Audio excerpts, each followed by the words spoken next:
bitch ass nigga. All you YB fans, you bitch ass nigga better block me today, nigga. This little bitch ass nigga on this hoe painting his nails, doing all type of hoe shit, nigga. G Money been said you was a hoe, nigga. Better get on that Fredo shit, nigga. Montana 700 just went off after NBA Youngboy called him out, and the entire rap game is watching the fallout unfold. But none of these niggas, Lil Baby, none of them are on any type of level of NBA Youngboy. What looks like another internet beef might actually be something much bigger brewing behind the scenes. But there's more to this story than a few viral clips, and today, I'm breaking down every hidden detail. Early shots. Back in 2021, before the fame, before the press, and long before the TikTok detectives came digging through digital graves, Montana 700 was just another hungry voice clawing for attention in Dallas's restless underground. The man was ambitious, reckless, and fueled by the raw desperation of someone who hadn't yet tasted the spotlight. His verses were gritty, his confidence unshakable, and his ego, well, that could fill a stadium. But what he lacked in clout, he made up for in timing. And then came NBA Youngboy's Black Ball, a music video that would shake not just the culture, but Montana's entire trajectory. I ain't even gonna bullshit with you.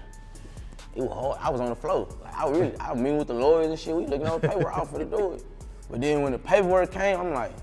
When Black Ball dropped, Youngboy didn't just release a song, he released a statement. He appeared in black nail polish, eyeliner, and a shadowed aesthetic that screamed rebellion. Some called it art, others called it weird. To Montana 700, it was opportunity. The Dallas rapper saw Youngboy's transformation not as evolution, but as ammunition. To him, Youngboy had gone Hollywood, lost his street grit, and opened himself up to mockery. So Montana did what every clout-hungry up-and-comer did in the 2020s. He went live. Phone camera on, smirk ready, ego loaded. "What's this?" he scoffed, reacting to the visuals. "My boy out here looking like a Hot Topic manager." His tone dripped with fake amusement, the kind that masks envy. The clip wasn't polished or planned, it was chaotic, impulsive, the kind of content that either blows you up or blows up in your face. At the time, barely anyone noticed. It got a few laughs, a few comments, but the internet never forgets. Words like that don't age, they ferment. Fast forward to 2025. Youngboy's Massa album is dominating charts, his tour is selling out nationwide, and Montana's once-buried jab suddenly resurfaces like a ghost with perfect timing. Fans rediscovered the clip and threw it into the viral machine.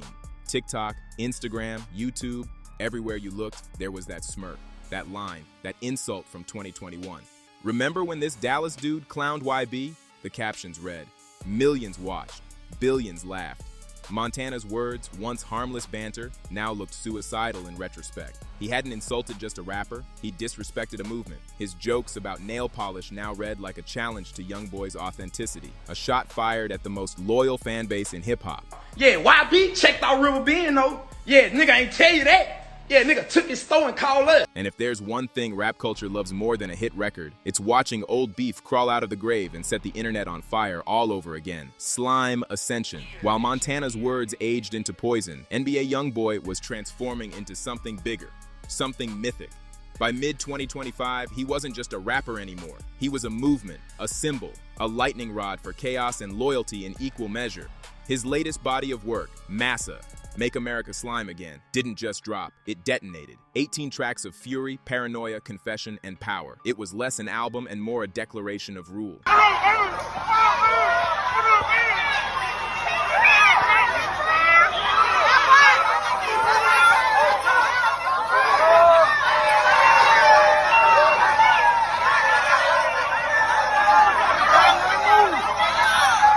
Released through his own Never Broke Again imprint, Massa felt like a manifesto carved out of madness. The title, a warped spin on political parody, became gangland gospel overnight. Massa didn't stand for politics, it stood for power. Youngboy positioned himself not as an entertainer, but as a ruler reclaiming his empire. Every bar dripped with venom, every hook echoed defiance. His delivery, harsh, rapid, unrelenting, sounded like a man waging war on his own demons while daring anyone to step in his path. Critics called it a fever dream of ego and vengeance. Fans, more devoted than ever, called it the Bible of Slime. Whatever it was, it worked. The album debuted at number 2 on the Billboard 200, a monster achievement considering there were no features, no flashy marketing, and no interviews. Just Youngboy's voice, raw, raging, and radioactive. For Montana 700, still clawing for a seat at the table, that kind of power wasn't just enviable, it was unreachable. But beneath the success, there was a pulse of hostility. Between the flexes and the confessions, Massa hid daggers. Coded threats, subliminal bars, whispers of war, fake ops online, rappers talking reckless in my city, lines that felt far too precise to be coincidences. Every blog, every YouTube reactor, every fan conspiracy thread started pointing fingers. The theory spread like wildfire. He's talking about Montana. Eyes always watching me, but you don't know me though. But you don't know me. Your eyes always watching me, but you don't know me. Friendly ass nigga. Little bitch ass nigga. Call somebody, nigga. That's what you gonna have to do. Yeah, call somebody. Then came the tour, the Massa tour. Every city felt like a battlefield, every performance an exorcism. At his Los Angeles stop, Youngboy stopped mid-song to glare into the crowd. Try it, lil boy, get your face broken this cheat. The clip went instantly viral, dissected frame by frame for hidden meaning. But when the tour hit Dallas, the city Montana called home, the air was different. He didn't name names, he didn't need to. Every lyric, every pause, every glare into the audience felt personal. When Youngboy growled, "Ain't no clown gon' mock slime," and walk off, fans didn't just hear bars, they heard prophecy, they heard warning, they heard the calm before a very real storm. Old wounds. Then came the resurrection, the moment the ghosts Montana 700 thought he'd buried clawed their way back into the timeline. It was early September 2025, a random Tuesday night, when a throwaway TikTok account with 300 followers posted a grainy old clip, Montana, back in 2021, laughing into his phone camera, roasting NBA Youngboy's black ball looked like it was open mic night. "My boy out here looking like a Hot Topic manager," he sneered. The caption? "This didn't age well." The internet smelled blood before breakfast. Within 12 hours, the video hit 6 million views, and the war began. Me and Doe built this shit from the dirt. Nigga, New Dallas, bring my name up. What started as one nostalgic clip mutated into full-blown digital chaos. YouTube reactors uploaded Montana vs. Youngboy, the Unseen Feud compilations, complete with dramatic zoom-ins and fake fight sound effects. Instagram Reels turned the shade into cinematic trailers. Even Twitter, X, caught fire.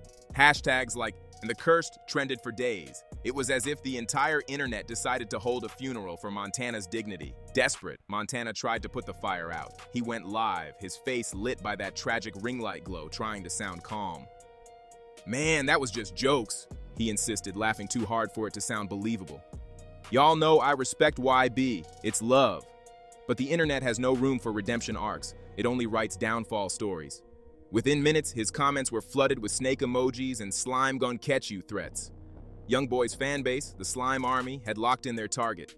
His tour dates got harassed, his mentions drowned in venom, and a few upcoming collaborations suddenly rescheduled. Translation, they ghosted. And through it all, Youngboy said nothing. Not a word, not a bar, not a post, just silence and strategy. He didn't need to speak, he reacted. A single like on a fan post reading, "Montana better stay in Dallas," detonated across hip-hop media like a missile strike. Commentators dissected it, blogs amplified it, fans translated it into prophecy. That's when things turned cinematic. Fans began remixing the old Montana clip into Massa tracks, his mocking voice now echoing under Youngboy's most violent verses. The edits were merciless. His own words had become the soundtrack to his humiliation. Then came the whispers. Both rappers were set to appear in Dallas the same weekend. The city braced itself. Fans gathered like storm chasers waiting for lightning to strike. And oh, lightning struck. Dallas Clash, September 2nd, 2025, Dallas Arena. The night that turned a meme into a headline and a rumor into hip-hop's most viral legend. The Massa tour had already been electric, a carnival of chaos following NBA Youngboy from city to city. But in Dallas, the energy was different. The crowd was tense, the air buzzed with superstition. Everyone had heard the whispers. Montana 700 might show up. Nobody expected what would actually happen next. Yeah! And they bang!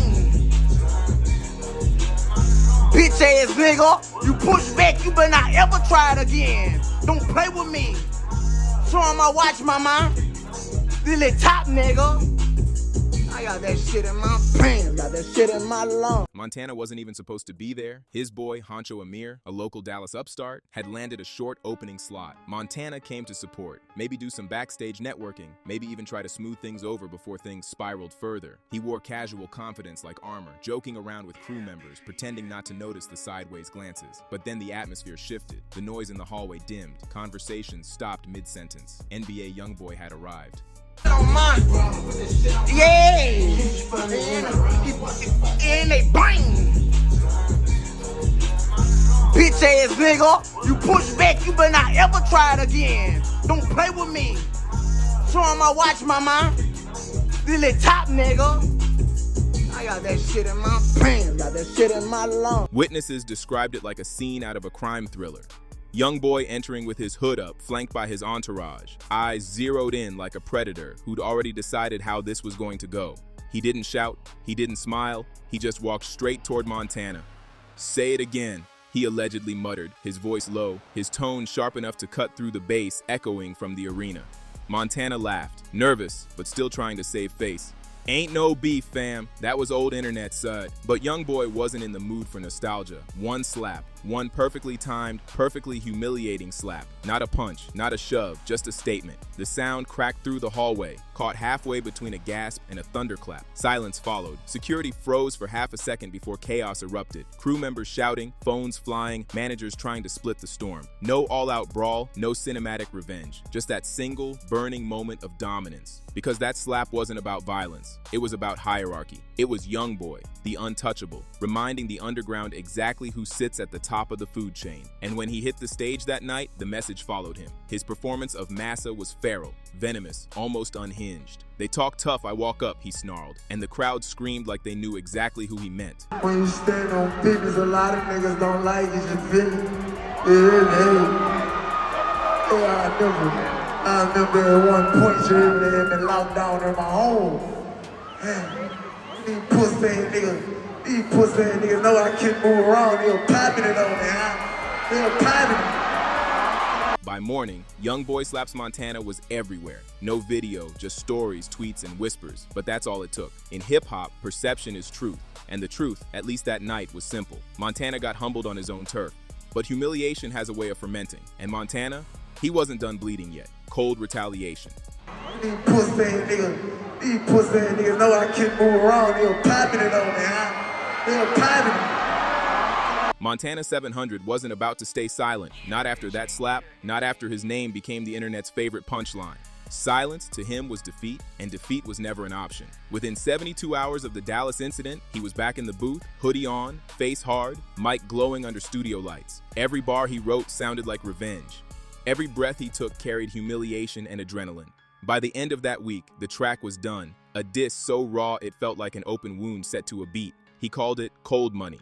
From the moment the beat dropped, it was clear this wasn't a peace offering, it was war. A menacing trap instrumental, heavy 808s rumbling like thunder, framed Montana's voice, hoarse, furious, unfiltered. The first line alone let the world know exactly who he was aiming at. "You ain't bigger than a purple crab pop, you gotta pipe this set down." That line echoed across social media within minutes. It wasn't poetic, but it was pure attitude, disrespect distilled into syllables. Then came the haymakers. Montana mocked Youngboy's black ball era, taunting, "All that goth paint don't make you harder," before firing a shot straight at the tour. "Talk slime, but you hiding in tour buses, fam. I'm in the city, no camera, no plan." He called Youngboy a cosplay gangsta and a YouTube menace, rapping like a man with nothing to lose. The song was venomous, chaotic, and reckless. Everything a diss track should be. When Cold Money hit YouTube and SoundCloud, it detonated. TikTok remixes appeared within hours, splicing clips of Montana's verses with Massa concert footage. Twitter caught fire. The hashtag trended as fans reenacted lines or freestyled over the beat. For a moment, Montana was everywhere, his name finally on everyone's lips, though not always with respect. Reactions split clean down the middle. Half the internet crowned him brave, saying he was standing 10 toes against a titan. The other half laughed, warning he was playing with a ghost he can't touch. Because dissing NBA Youngboy isn't just poking at a rapper, it's provoking an entire movement. Despite the controversy, the track racked up over 2 million plays in a week, a career high for Montana. But the shine came with shadows. Comment sections filled with snake emojis. YB's fanbase flooded his posts, spamming slime over time. Even big media pages like Say Cheese and Academics posted clips, turning his pain into spectacle. Montana tried to flip the narrative. On Instagram Live, he grinned through the backlash saying, "He slapped me, but I slapped back with bars." The internet ate it up. Clips of the quote went viral. But behind the smirk, you could sense unease. The song is saying some dumb shit in it. I double plug, I say, Jason. I say, low male, bitch. Hey, and I'm still behind my mic, I go on that bitch like this, I say, Youngboy ain't gonna kill you, you better stop dancing now. Tell them niggas, fuck it, man, I ain't gonna I ain't not that shit, man. I just love them, man. Brother got no 50, and he said that they gon' fuck you. I love you, nigga. Because in hip-hop, defiance doesn't end beef, it fuels it. And somewhere in Baton Rouge, Youngboy's camp was already loading the next response, Pap Counter. When Youngboy doesn't speak, his camp speaks for him. Enter NBA Lil Pap, the Baton Rouge Bulldog known for handling Youngboy's unfinished business. By early October 2025, Lil Pap dropped Slime Season Funeral, a scorching response aimed squarely at Montana 700. Public service announcement, man, say. I'm gonna be honest with you. I ain't even gonna bullshit because I don't do the bullshit. Say, you new Dallas fans and niggas, y'all gonna block me today. Fuck it, yeah, y'all gonna block me today. Montana 700 fans, all y'all bitch ass niggas gonna block me today. Check this out. Man, I'm just seeing the post that a nigga made about Lil Bro. No, we ain't finna do that, say, thug. I don't know what's going on with the internet, just popping they shit about him. Y'all ain't been playing with him, don't start playing with him. I don't know what the fuck going on with y'all.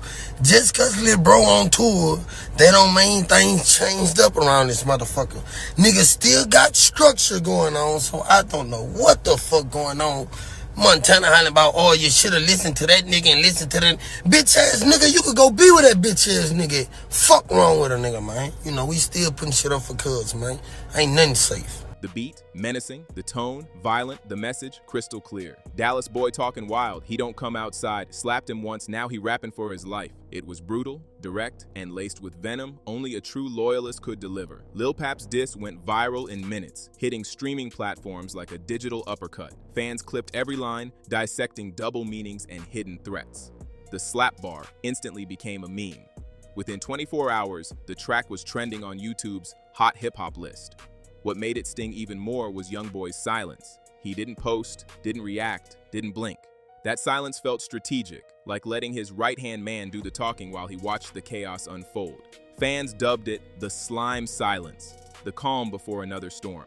Montana fired off on Instagram, calling Lil Pap a backup singer, saying he won't waste bars on sidekicks. But that only made things worse. Lil Pap clapped back with another snippet on IG Live, threatening to spin through Dallas with the tour bus still running. Comment sections exploded. Youngboy's name trended again, this time for being the quiet puppet master orchestrating the feud through his lieutenants. It wasn't just about music anymore, it was chess. Montana had insulted the king, got slapped by him, and now had to dodge the pawns. Fans started referring to it as the Slime War, a mix of rap, pride, and digital warfare that blurred into real tension. How are you, my young brother?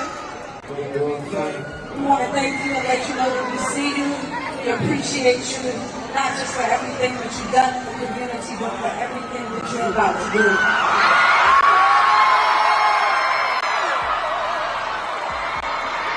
We want you to know that we recognize the power that you possess, and that you can assist us with helping our community eliminate gun violence in our schools.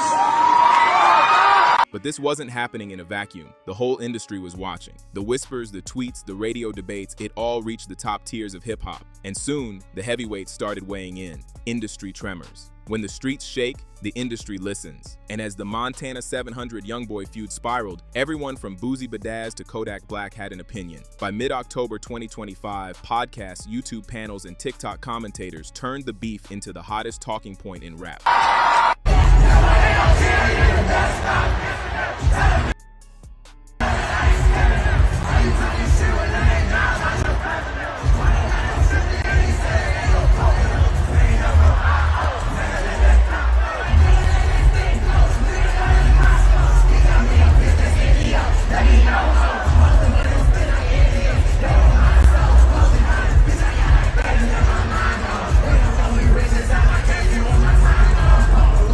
Boozy went live saying, "Montana playing with fire, bruh. YB don't do this internet stuff, he handle it for real." Kodak Black, who'd been cool with both at different points, posted a cryptic story. Respect to both, but the youngin' run the board. Translation: Montana was losing. Meanwhile, industry analysts noticed something strange. Massive streams were spiking again. The controversy was feeding the numbers. Youngboy didn't need to respond. His silence was monetized chaos. Spotify reported a 20% uptick in massa plays after Cold Money dropped. Fans were revisiting every bar, searching for hidden disses. Even media outlets couldn't resist. Complex ran a piece titled, "How a 4-Year-Old Clip Reignited Hip-Hop's Pettiest War." The Shade Room called Montana rap's most accidentally famous man. And during a Clubhouse chat, DJ Academic summarized it best. Montana turned a tweet into a tour-level beef. That's legendary stupidity or marketing genius. The feud had transcended rap. It became culture commentary.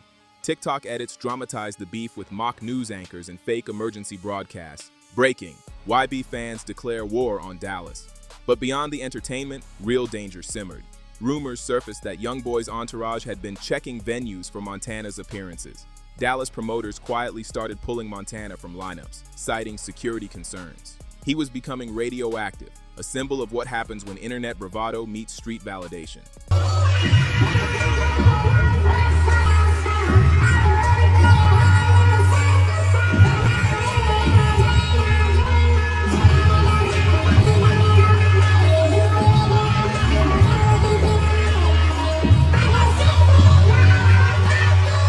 Still, some fans respected his courage. He stood up to a giant, one viral tweet read. He got slapped, dissed, and still didn't fold. That's real.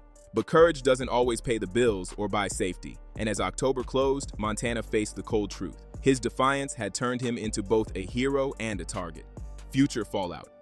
By late October 2025, the Montana 700 Youngboy feud was no longer breaking news. It was legacy. The fire had dimmed, but the ashes still smoked. Youngboy continued the Massa tour like nothing happened, selling out arenas, dropping cryptic captions like "still slimed, still solid." Montana, meanwhile, was in rebuild mode.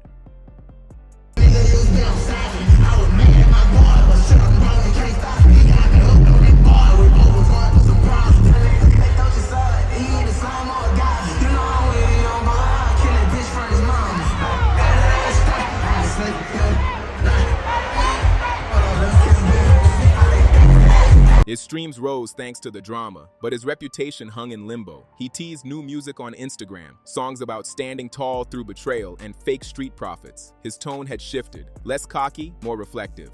Fans sensed the exhaustion. In one interview, Montana admitted, "I ain't scared of no man, but I learned this internet got too much memory." It was almost poetic, a rare glimpse of humility in a genre built on bravado. Yet the damage was done. Every post he made drew comparisons to Youngboy. Every lyric got dissected. Every move was seen through the lens of that slap. For Youngboy, the beef only added to his legend. He didn't lose streams. He didn't lose credibility. If anything, he walked away looking more untouchable than ever. Rap's anti-hero, who thrives on chaos and still wins awards, Massa became not just an album, but a cultural moment. A soundtrack to dominance, loyalty, and digital warfare. As of October 20th, 2025, neither side has officially squashed the beef. No apologies, no handshakes, just silence and speculation. But fans know how this story goes. In hip-hop, silence is never peace, it's prelude. Somewhere in a studio, someone's already plotting the next bar, the next diss, the next viral spark. Because in 2025's rap world, beef isn't just part of the game, it is the game. And so it ends, at least for now. Montana 700, scarred but unbroken. NBA Youngboy, untouchable and unbothered. A feud born from old videos and ego, fueled by the internet's endless appetite for chaos. Whether this war cools down or explodes again, one truth stands. In hip-hop, every word echoes forever. Stay tuned, because this story, it's far from over.